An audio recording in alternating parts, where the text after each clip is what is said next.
नमस्कार मंडळी, पुन्हा एकदा आपल्या सगळ्यांचे आठवणमध्ये स्वागत आहे. मंडळी, आजच्या आपल्या युगामध्ये एकत्र कुटुंब पद्धत बघायला मिळणं म्हणजे महामुश्किल काम आहे. अहो, प्रत्येकाला विभक्त व्हायचंय. मी, माझा नवरा, माझी मुलं, हा माझा संसार. पण आज आपण ज्यांच्याकडे चाललो आहोत त्यांच्या मोठ्या जावेने ऑलरेडी आपल्याला इंटरव्ह्यू दिलेला आहे, राजश्री टिळेकर यांनी. आणि त्यांच्याच या धाकट्या जाऊ म्हणजेच सुषमा टिळेकर. टिळेकरवाडीमध्ये आम्ही जेव्हा प्रवेश केला तेव्हा आम्हाला समजलं की इथे व्यसनमुक्त असं गाव आहे. सगळे हे मानभाऊपंथी आहेत, म्हणजे श्रीकृष्णाला मानणारे आहेत. आणि या गावामध्ये कुठल्याही प्रकारचं कोणालाही व्यसन नाहीये. असं हे आदर्श गाव. या आदर्श गावामध्ये हे आदर्श कुटुंब म्हणजे टिळेकर कुटुंब. सुषमाताईंनी जेव्हा त्यांचा प्रवास सांगितला तेव्हा लक्षात आलं की खूप खडतर आयुष्य असतं, पण त्याला सोयीस्कर करणं हे तुमच्या आमच्या हातात असतं. कारण आपले विचार आपलं आयुष्य घडवतात. आपल्या भावना आपल्या अवतीभोवतीचं वातावरण ठरवतात. आणि सुषमाताईंशी बोलताना त्यांचा हा घरातला प्रवास एवढ्या मंडळींना समजून घेणे सोपी गोष्ट नाहीये. एवढं एकत्र कुटुंब आजपर्यंत एकत्र आलंय आणि पुढेही चालू राहणार अशी त्यांनी ग्वाही दिलेली आहे. त्याचबरोबर आत्ताच त्या थोड्याशा राजकारणात उतरलेल्या आहेत आणि म्हणूनच गाव कारभार बघतायत. आज एक महिला गाव कारभार बघते तेव्हा घर वाऱ्यावर सुटतं असं आपण म्हणतो, परंतु यांच्या बाबतीत यांच्या जावांनी यांना मागून छान पाठिंबा दिलेला आहे. तू पुढे हो, आम्ही तुझ्या पाठीशी आहोत. आणि म्हणूनच त्या वारंवार सांगतात की माझ्या जावांचा मला खंबीर पाठिंबा आहे आणि म्हणूनच मी गाव कारभार बघू शकते. मंडळी, चला भेटूयात आजच्या ह्या सुषमाताईंना, ज्यांच्या बोलण्यामध्ये त्यांच्या आईविषयीचं प्रेम वारंवार उफाळून येतं आणि त्यांच्या आईने जे कष्ट काढले त्यामुळे आणि त्यांच्या मामांनी जो त्यांना सपोर्ट केलाय, ह्या सगळ्यामुळे त्या एक उत्तम अशा त्यांचं व्यक्तिमत्व घडवू शकल्या. आणि म्हणूनच त्यांच्या माहेरी त्या एकत्र कुटुंबात राहिल्या. मामा, तीन मामी, त्यांची मुलं आणि तसाच प्रपंच त्यांना त्यांच्या लग्नानंतर मिळाला. 3 दीर 3 जावा अशा या सगळ्या आहेत. अशा प्रकारे हे एकत्र कुटुंब पद्धती आणि त्याचबरोबर प्रत्येकाचा विकास हा कसा घडतो हा आजच्या प्रवासातनं बघायला मिळणार आहे. मंडळी, चला बघूयात आजचा आपला प्रवास सुषमा टिळेकर यांच्यासोबत. नमस्कार, मी सुषमा सुभाषराव टिळेकर, राहणार टिळेकरवाडी. मी आठवण चॅनलने मला जी आज सगळ्यांच्या समोर संवाद साधण्याची संधी दिली त्याबद्दल प्रथम मी त्यांचे खूप खूप आभार आणि धन्यवाद करते. माझा जीवन प्रवास मी आज पूर्ण तुमच्या समोर मांडणार आहे. माझा जीवन प्रवास जरा वेगळा आहे. माझं ज्यावेळेस माझ्या वेळेस ज्यावेळेस प्रेग्नेंट होती त्यावेळेसच माझे वडील आणि ती विभक्त झाली काही पर्सनल कारणामुळे. आणि त्याच्या अगोदर आम्ही दोघी बहिणी आहोत आणि माझी मोठी बहीण आहे आणि मी छोटी आहे. तर मामाच्या घरीच मला 3 म्हणजे मामा आहेत. दोन्ही मामा शेती करतात आणि एक मामा कृषी जिल्हा अधिकारी होते, मृदुसंधारण अधिकारी. त्याच्यामुळं जरी मी माझं बालपण माळशिरस तालुका जिल्हा सोलापूर, माळशिरस या गावामध्ये माझं शिक्षण म्हणजे गोपाळराव देवप्रशाला या शाळेमध्ये झालं. आणि माझी आई माहेरी राहिली तर तिथं ती म्हणजे तिचं त्यावेळेस म्हणजे 11वी झालं, म्हणजे जुन्या काळातलं मॅट्रिक. त्याच्यामुळं ती सुशिक्षित होती. तिने जरी वडिलांपासून वेगळी झाली तरी ती घरी बसून राहिली नाही. आम्हाला दोघींना म्हणजे तिला सासरी म्हणजे असं थांबून दिलं नाही आमच्या मामांनी. आणि तिला म्हटले तू इथे ये आणि तू आमचा चौथा भाऊ म्हणून आम्ही तुझा सांभाळ करतो. आणि तिन्ही मामांना, मेन म्हणजे तिन्ही मामांना एकाला सुद्धा मुलगी नाही. आम्ही दोन्हीच मुली, म्हणजे 9 जणात आम्ही दोन्ही मुली बहिणीच्या. त्याच्यामुळं आम्हाला तिथं असं काहीच जाणवलं नाही. की आम्ही इथं मामाच्या घरी आहे किंवा असं काय नंदेच्या मुली किंवा असं काही नाही. त्यांनी लहानपणापासून म्हणजे बालपणच असं आम्हाला सांगितलं की हेच तुमचे भाऊ आणि ह्याच तुमच्या बहिणी. त्याच्यामुळे तेच आमचं माहेर. आज आम्हाला 9 भाऊ. म्हणजे आम्ही लहानपण ते बाळकडूच पाजलं गेलं आम्हाला की ह्यांना असं वेगळं आम्हाला असं वेगळं काही नाही. सुशिक्षित कुटुंब म्हणजे आज त्या घरात अधिकारी होता एक. त्याच्यामुळं कुठंच असं खेड्यात जरी राहिलं तरी बदल असा काही नव्हता किंवा गावठी पद्धत किंवा असं काहीच नाही. आणि त्याच्यातून आई घरी थांबली नाही. आई त्यावेळेस मॅट्रिक झाल्यामुळे ती अंगणवाडी सेविका म्हणजे बालवाडी शिकवत होती. त्यावेळेस बालवाडी म्हणत होते. बालवाडी शिकवत होती आणि तिथेच मी मग गावात 4थी पर्यंत तिच्या बरोबर जाऊन शिक्षण घेतलं आणि मग माळशिरस या ठिकाणी जाऊन 10वी पर्यंत शिक्षण घेतलं. शिक्षण असं घेतलं की 9वी पर्यंत 3 किलोमीटर चालत जायचं. मग कोणी मैत्रीण असायची नसायची आणि त्यावेळेस 7:20ला बेल पडायची. 7:20ला बेलच्या अगोदर जर नाही गेलं तर पीटीचे सर होते ना ते गेटवर थांबायचे आणि थंडी असू दे काही असू दे हातावर छड्या द्यायची. तर इतका जीव असा कासावीस व्हायचा ना, पण तरी सुद्धा ते एक प्रकारचं स्ट्रगल असल्यासारखं होतं. ना कोणी सोडवायला नाही म्हणजे परिस्थिती सगळ्यांचीच त्यावेळेस तशी होती. मग ते 10वी पर्यंत शिक्षण केलं. मग तिथून पुढं मग ते जाणं येणं लांब पडायला लागलं. मग माझे मामा सातारला होते त्यावेळेस. त्यांची बदली सातारला झाली होती. मग तिथे ते म्हणले शिक्षण आता नको इथं म्हणजे जाणं येणं, तर 11वी 12वी तू तिकडे कर. मग ठीक आहे म्हणलं. मग तिथेच सातारला कोरेगावला सरस्वती विद्यालय म्हणून आहे. तिथे मी माझं 11वी 12वी केलं. मग मला खरं तर PSI व्हायचं होतं. म्हणजे खूप इच्छा होती माझी की मला PSI व्हायचंय. मी मामांना पण म्हणायचे की आणि माझी वर्तणूक पण तशीच होती. त्याच्यामुळे मी मामांना म्हणायचे की मला PSI व्हायचंय. ठीक आहे म्हणले, तुला काय व्हायचंय ते हो, छान अभ्यास कर, मी तुझ्या पाठीशी आहे. म्हणजे सदैव त्यांनी कधी असं हेच केलं नाही की नाही मग बास एवढंच तेवढंच. पण त्याच्यात काय झालं 12वी मध्ये स्थळ आलं हे फर्स्ट अँड लास्ट. आणि हे स्थळ आल्यानंतर मग गावाकडे आजी वगैरे ते दोन्ही मामा ते म्हटले की नाही, मुलींचं योग्य वयातच लग्न व्हायला पाहिजे. तर तिचं काय ऐकताय, ती काही म्हणल.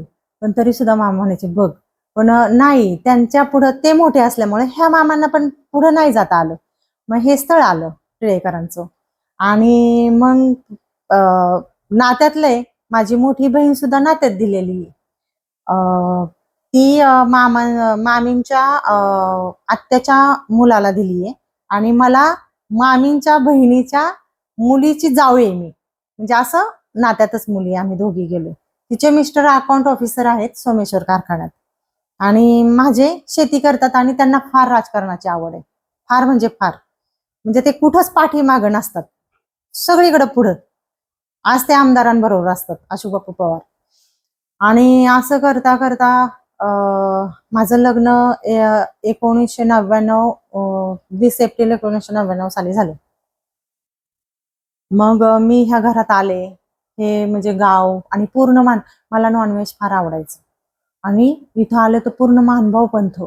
आणि त्या कमानीच्या आतमध्ये असं काहीच प्रकार नाहीये. कुठे तुम्हाला कोंबडी दिसणार नाही. पूर्ण म्हणजे पूर्ण व्हेजिटेरियन वाडी असं हे गाव. आणि इथं श्रीकृष्ण फक्त एकच देव. मग आता प्रश्न होता ह्याचा, तो तर विचारलाच होता मला की तुला चालेल का, कारण का माझा दिवस नव्हता जात नॉनव्हेज शिवाय.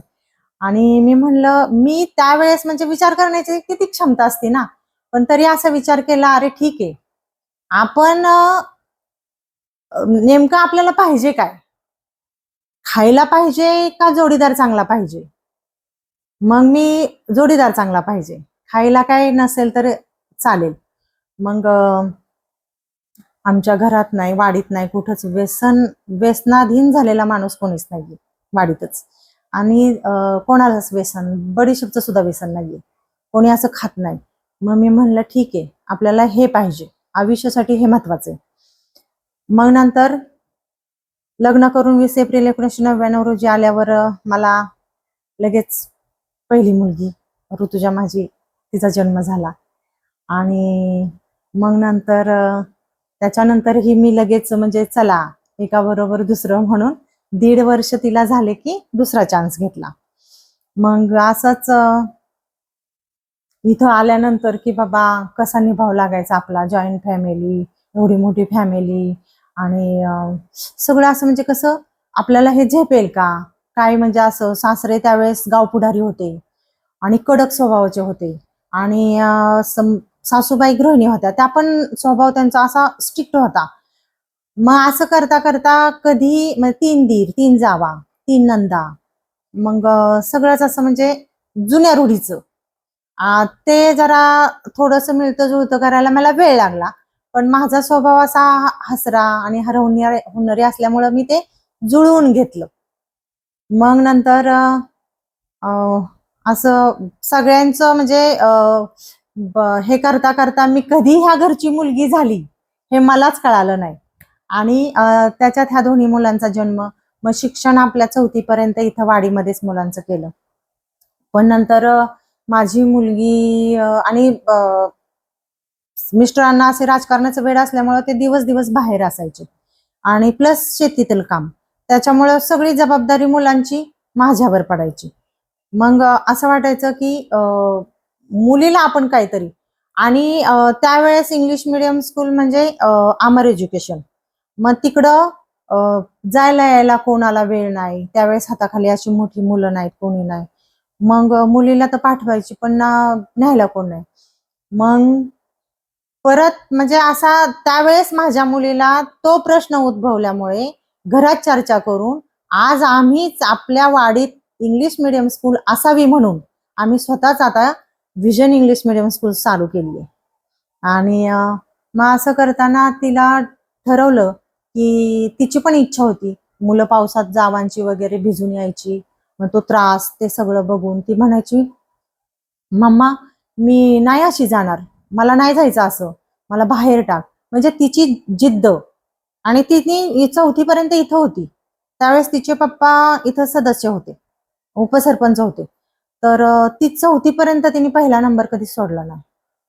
मग सगळे म्हणायचे, गावातली लोक म्हणायचे तिचे पप्पा उपसरपंच आहेत म्हणून ती पहिली येते, पण मी म्हणायचे की नाही, तिच्यात ते गुण आहेत की ती पहिली येते म्हणजे अभ्यास करून येते, आणि हे ठीक आहे आज इथपर्यंत आहे, पण उद्या ती बाहेर जाणार आहे, त्यावेळेस तरी आपल्याला समजणार आहे.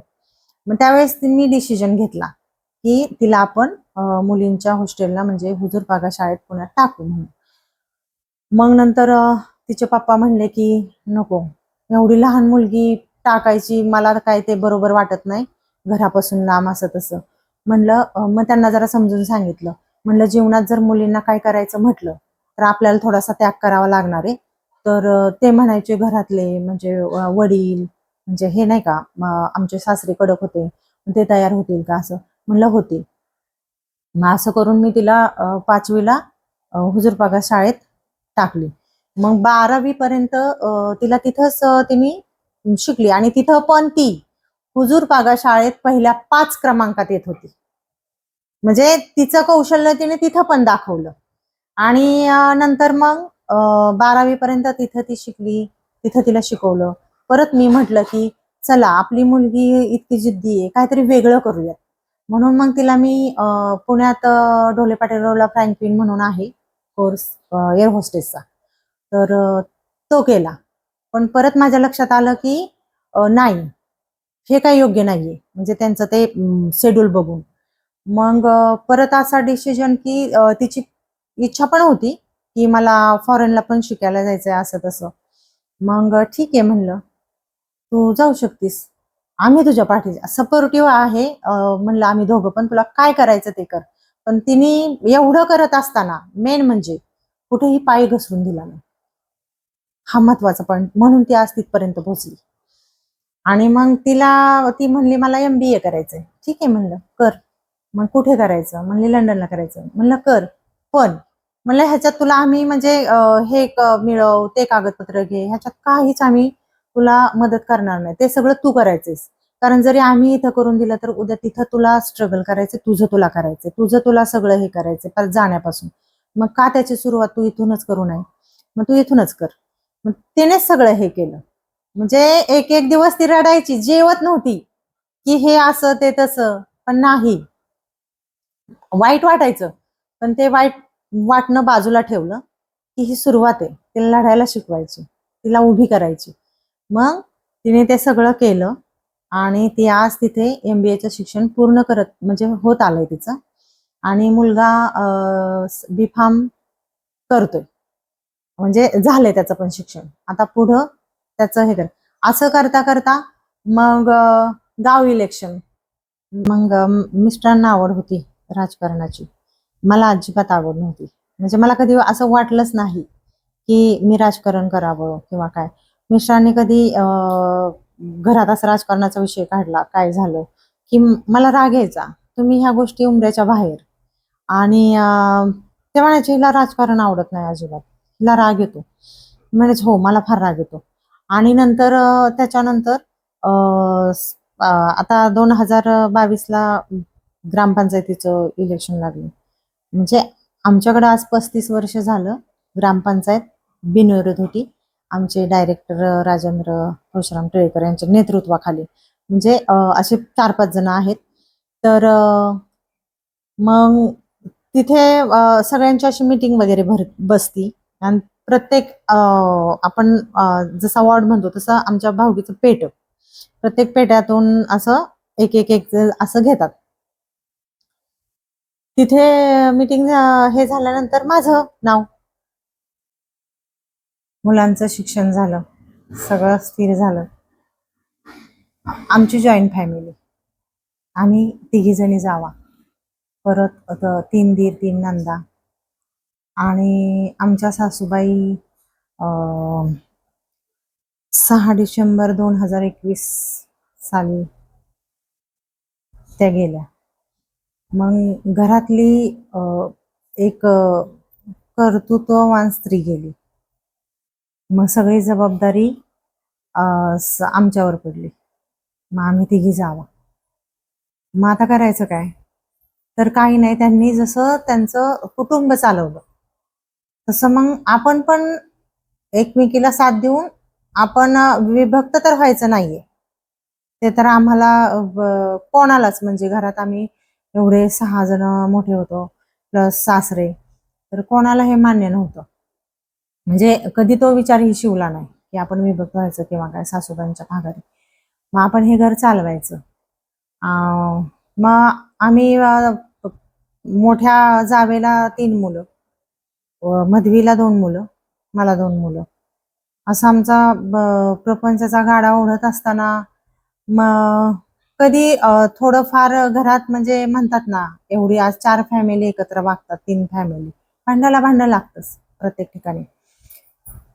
पण आम्ही त्यातूनही कधी उंबऱ्याच्या आतमध्ये काय होईल ते, मग कुटुंब टिकवायचं, आपल्याला विभक्त तर व्हायचं नाहीये. काय असेल ते आपल्या आता आणि खरं तर घर टिकवण्याचं सगळ्यात जास्त महिलांच्या हातात असतं. कारण पुरुष तर काय बाहेर असतात, पुरुषांना काही माहिती नसतं. मग घरात काय करतात, कोणामुळं होतं, महिलांमुळं होतं. मग महिलांनी, म्हणजे आम्ही 3घींनीच ठरवलं की आपणच व्यवस्थित राहायचं. जर आपण व्यवस्थित राहिलं तर आपलं कुटुंब, आपली शेती, आपलं म्हणजे सगळंच व्यवस्थित चालेल. आणि कुठलीही प्रगती अशी सेपरेटच राहून होती असं नाहीये, एकत्र राहून सुद्धा खूप मोठी कामं होतात, खूप प्रगती होती. मग असंच टिळकरवाडीमध्ये आमचं 15 माणसाचं कुटुंब आहे आज. आज खूप नाव आहे आमचं.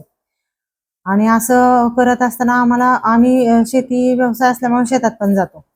आमची डाळिंब बाग आहे, ऊस आहे. परत अजून आता आम्ही 5.5 एकर डाळिंब लावतोय ह्या स्थितीला. आणि कसंही शेतात जायचं, घरचं, परत नंतर याच्यातच मी म्हणजे योगायोगानेच म्हणलं तरी वावगं नाही ठरणार. गाव प्रमुखांनी माझं तिथं नाव दिलं. मी 7 ऑगस्ट 2022 साली ग्रामपंचायतला बिनविरोध सदस्य म्हणून माझी निवड झाली. आणि मग तो गावगाडा, त्याचं टेन्शन की अरे बापरे, ज्याची आवड नव्हती तेच आलं आपल्या नशिबी. मग त्या मीटिंग्स आल्या, ती कामं आली, म्हणजे भरपूर कामं. आता गावाची सुद्धा आम्ही भरपूर कामं केली, रस्ते केले, ठिकठिकाणी डांबरीकरण असेल, जलजीवन योजना असेल, किंवा म्हणजे प्रत्येक चौक सुशोभीकरण असेल, ड्रेनेज लाईन असेल, म्हणजे तिथंही पूर्ण सहभाग सगळ्यांचा, आमच्या 9 जणांची बॉडी येते, पूर्ण जण आम्ही करतो. आणि घरात आमचे सासरे आज 90 सालचे, त्यांचं वय 90 आहे. तर ते अजून म्हणजे कोणी असं म्हणत नाहीये की आपण शेतात काम करायचं, वडिलांना नेऊन द्यायचं किंवा सासऱ्यांना नेऊन द्यायचं. पूर्ण काय रक्कम येईल शेतीची ती सासऱ्यांकडे जाते आणि सासरे त्याच्यातून लागणारा पैसा शेतीला देतात. आणि प्रत्येकाचं म्हणजे माझे मोठे दीर असतील, जावेचा दिरांचा मुलगा असेल, तो पण आज इंजिनियर आहे. आणि दीर पण त्यांचं पाण्याचा प्लॅन्ट, परत आमची विजन इंग्लिश मिडियम स्कूल असेल, परत दुसऱ्या मधल्या जावेचा मुलगा आहे, त्याचं पण अर्थमोर्स म्हणजे मशनरी आहेत, किंवा आमचं राजकारण बघून मशनरी. म्हणजे प्रत्येकाचा असं कोणी घरी असं रिकामा माणूस नाहीये की हा घरी बसून खातोय म्हणून.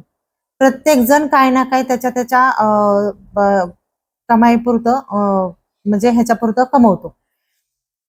अशी आमची जॉईंट फॅमिली. घरात आमचा कधीही तंटा नाही, कोणाचा हेवा देवा नाही. आणि आज आम्हाला जावई आलाय, तरी सुद्धा आमची एकत्र फॅमिली आहे. आणि हे संस्कार आम्ही आमच्या मुलांना दिले. आमची मुलं म्हणतात की नाही, आपल्याला विभक्त व्हायचं नाहीये, आपण एकत्रच राहायचं.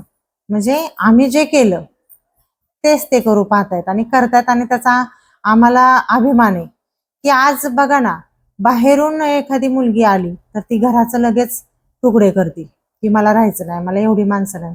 आज आम्हाला पण सून आली, मोठ्या जावेला सून आली, म्हणजेच आम्हाला आली. पण ती पण असं सर्वांना सांभाळून घेते. सगळ्यांचं म्हणजे कोणाला काय हवं नको, कोणाचं सुख असेल दुःख असेल, सगळ्यात ती पण असते. आणि आता 3-4 महिन्याने म्हणजे 7-12ला आम्हाला अजून एक सून येणार आहे. आणि ती पण खेडेगावातलीच आहे आणि तिला पण सवय आहे, त्याच्यामुळे तीही आमच्यात सामावून जाईल. आमच्या घरातल्यांना ती पण आपलंसं करेल जसं मोठीने केले. आणि अशी आमची एकत्र फॅमिली पाहता पाहता मी गावगाडा पाहते. आणि ही माझी सुरुवात आहे. म्हणजे योगायोगाने मी राजकारणात गेले, म्हणजे ओढलं गेलं. पण कदाचित याची सवय पण होऊ शकते. आणि माझ्या जावा मला सपोर्ट करतात की जरी सासूबाई नसल्या तरी त्या मोठ्या आहेत आणि मला सपोर्टिव्ह आहेत. कधी असं म्हटलं नाही की ही गेली मग हे काम राहिलं ते काम राहिलं, मग असं अजिबात नाही, ते करतात. आणि मेन पॉइंट म्हणजे म्हणतात ना, एखाद्या यशस्वी स्त्री माग पुरुषाच्या माग स्त्री असते, एखाद्या यशस्वी पुरुषामाग स्त्री असते. पण माझ्या बाबतीत असं आहे की माझ्या ह्या सगळ्या गोष्टीच्या पाठीमाग, अचिव्हमेंटच्या पाठीमाग माझे मिस्टर आहेत. त्यांनी म्हणजे प्रत्येक गोष्ट माझा माहेरच्या पासून असं आहे, तर माझी प्रत्येक ह्याच्यात म्हणजे प्रत्येक नातं त्यांनी निभावलंय. म्हणजे मिस्टरांचं निभावलंय, भावाचं निभावलंय, वडिलांचं निभावलंय, वेळ प्रसंगी आईचं निभावलंय. त्याच्यामुळे सगळी नाती मी त्यांच्यात पाहते आणि खरंच त्यांचा मला खूप सपोर्ट आहे आणि मला फार अभिमान आहे. माझे दीर असतील, मला दीर असे कधी वाटलंच नाही की हे माझे दीर आहेत, हे मोठे आहेत, अजिबात नाही. मला सगळ्यांची म्हणजे 15 दीर आहेत आणि सगळ्यांची मी चेष्टा वगैरे करते. सगळ्यांना म्हणजे सगळ्यांना, अगदी म्हाताऱ्या माणसांपासून ते तरुण पिढीपर्यंत, अगदी नातांपर्यंत सुद्धा मी आवडते.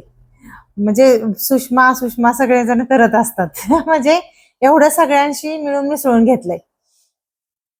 आणि माझा प्रयत्न अजूनही काही मला राजकारणात संधी मिळाली तर मी योग्य रीतीने पार पाडण्याची माझी हे राहील जबाबदारी.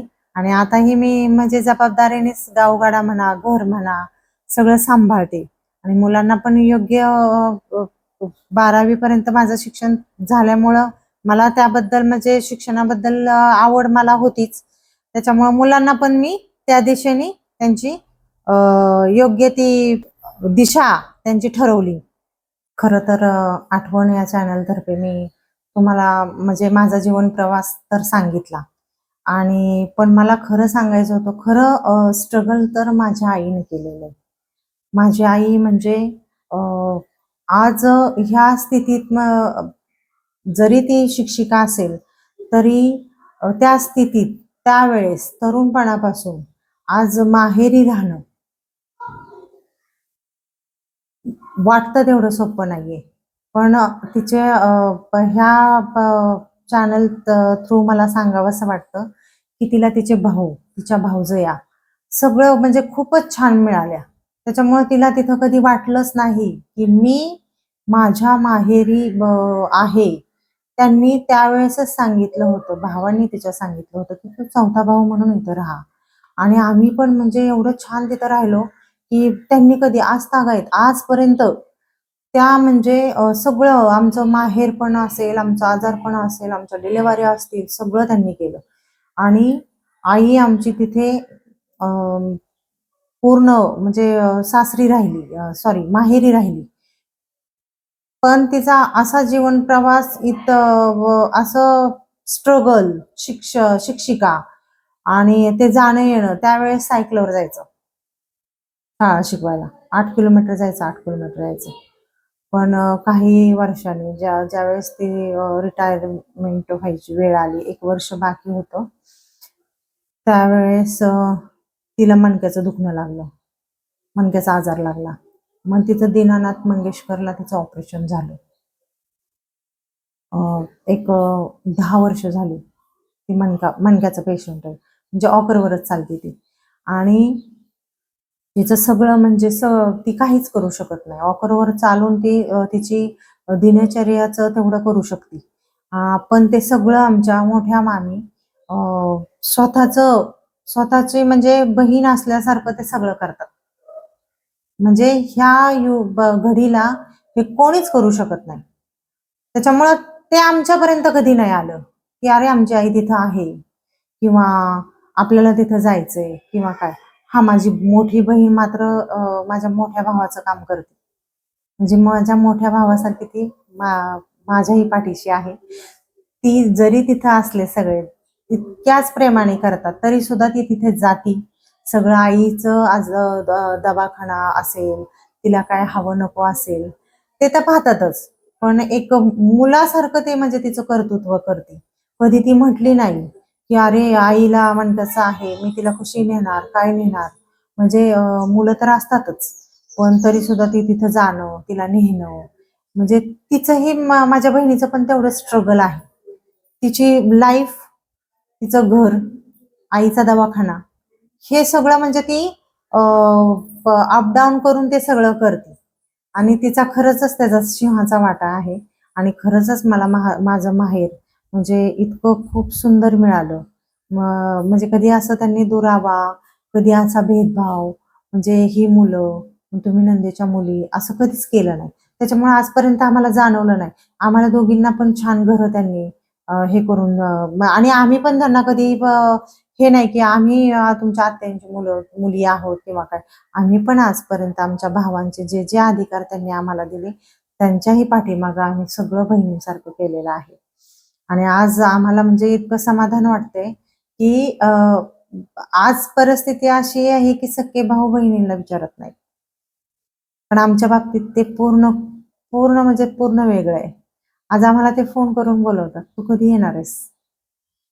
तू ये, तू आलीच पाहिजेस." म्हणजे इथपर्यंत म्हणजे आमचं एकमेकाला लहानपणापासून लळा लागलेला आहे. आणि खरंच मला माझ्या आईचा अभिमान वाटतो, की ती माहेरी राहून सुद्धा तिने तिथंही तिचं नाव रोशन केलं. ती बसून राहिली नाही. आम्हाला योग्य ते शिक्षण दिलं, योग्य ती दिशा दिली. आम्हाला काय चूक, काय बरोबर, काय वाईट, कुठं बोलायचं, कुठं शांत राहायचं, म्हणजे ह्या सगळ्या गोष्टी तिने शिकवल्या. आणि दुःखाला कवटाळून नाही बसायचं. दुःखाशी कसे 2 हात करायचे हे तिने शिकवलं. आणि मेन म्हणजे तिचं म्हणजे काय म्हणतात ना, की जसा आईचा सिंहाचा वाटा आहे, तसा माझ्या माम्यांचा पण आहे. अ, जसं कृष्णाच्या बाबतीत झालंय, की जन्म तिने दिला आणि पालन यशोदेने केलं, तशा मलाही माझ्या आयुष्यात 2-2 3 यशोदा मिळाल्या आणि आमचं खरंच योग्य दिशेने पालन झालं. त्यामुळे आज आम्ही सुसंस्कृत घरात आलो आणि स्वतः सुद्धा म्हणजे संस्कार आम्ही जपले. आम्ही कधी त्याला तडा जाऊन दिला नाही. आणि खरंच म्हणजे हा जीवन प्रवास सांगताना मला आनंद होतोय की तुमच्या चॅनलने ही संधी दिली. आणि खरंच अशा बऱ्याच महिला आहेत की ज्यांना सांगायचं असतं पण त्या सांगू शकत नाहीत, पण तुम्ही हा चॅनल ओपन करून त्या महिलांना ही संधी दिली. त्यामुळे मी खरंच ह्या आठवण या चॅनलची ना खूप खूप आभारी आहे. आणि त्यांचं हे काम, ह्या कामाचं म्हणजे या आठवण चॅनलचा असाच कल्पवृक्ष हो, हीच श्रीकृष्ण चरणी प्रार्थना करते आणि इथं थांबते. जय हिंद, जय महाराष्ट्र.